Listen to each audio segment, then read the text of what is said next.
شنوندگان عزیز، سلحشوران جزیره ولایت.com، سلام علیکم. امروز جبهه های جنگ در جزیره مجنون، در دسفول، در فکه نیست.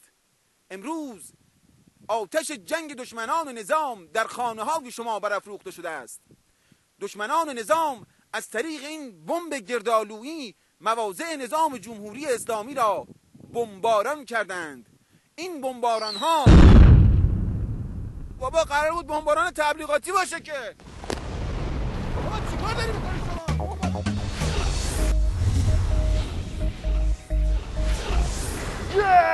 اینجا شلمچه نیست، هویزه نیست، تهران است و این بسیجی پدر سوخته، ببخشید دل سوخته با دشمنان نظام نبردی دیگرگونه آغاز کرده است.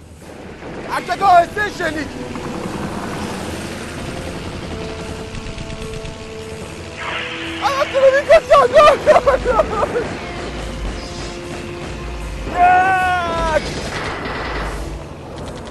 اکنون در گرماگرم نبرد سخنی با یک بسیجی دلباخته.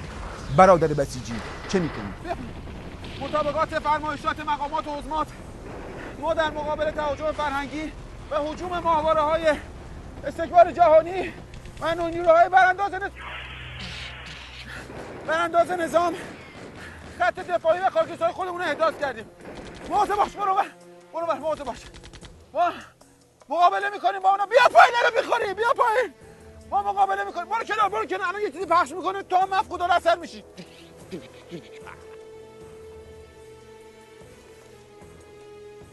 چیزی پخش کرد، ما اینجا الان فکر کنم فوت کردیم.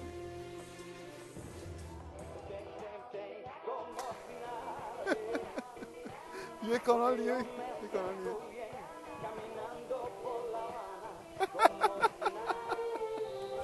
برادر دفاع مقدست چی شد؟ تو که داری ماهواره نگاه میکنی. الان وقت سوال کردنه. یه چند دقیقه پیش دشمن اومد تو ولفجر 4 خط و زد شکست. ما هم دیگه اسیر شدیم دیگه. سری که همینجوری پرپر شدن افتادن اینجا. ما هم الان اسیر شدیم. اگه نکته‌ای دارن جز آزادگانیم. اگه چیز نکته‌ای داری برو با موقع تبادل اسرا بیا. الان برو با یه کانال دیگه رو گیر.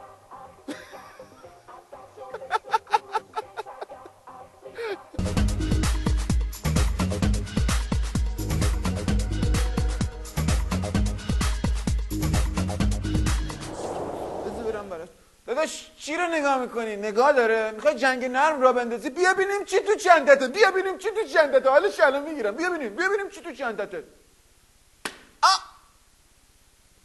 بابا این که نشد جنگ نرم که بابا کارگردان که بابا اصلا با بیانات مقام عظما همخونی نداره. بابا جنگ نرم چیز نرم باید بزنه که با چوب میزنه. خوب نیست بهش که. یه بار دیگه بریم. بیا ببینیم چی تو چندته تو جنگ نرم. میزنه.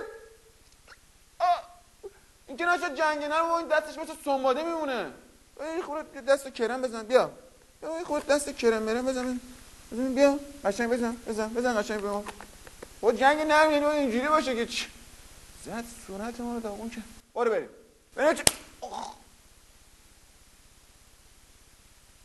کرم هم زد چسبید جان تو.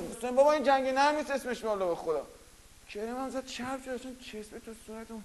ولی جنگ نرم دیگه نداری تو راه بندازی. این شد. حالا بیا.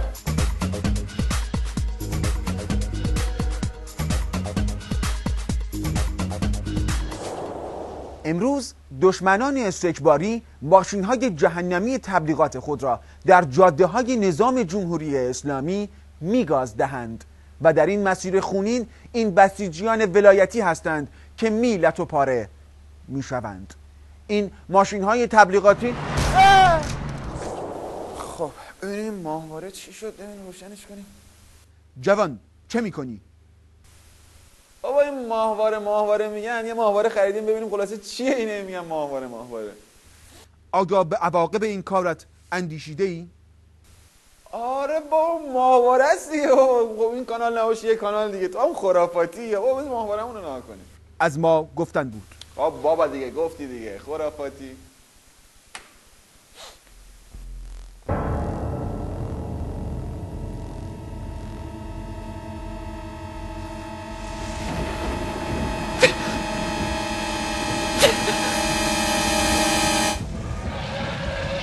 عاقبت نگاه کردن ماهواره همین است.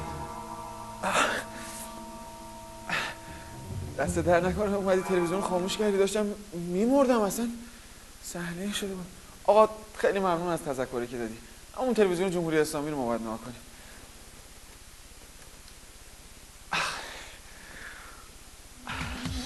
تلویزیون جمهوری اسلامی را نگاه کنید تا خوشبید شوید.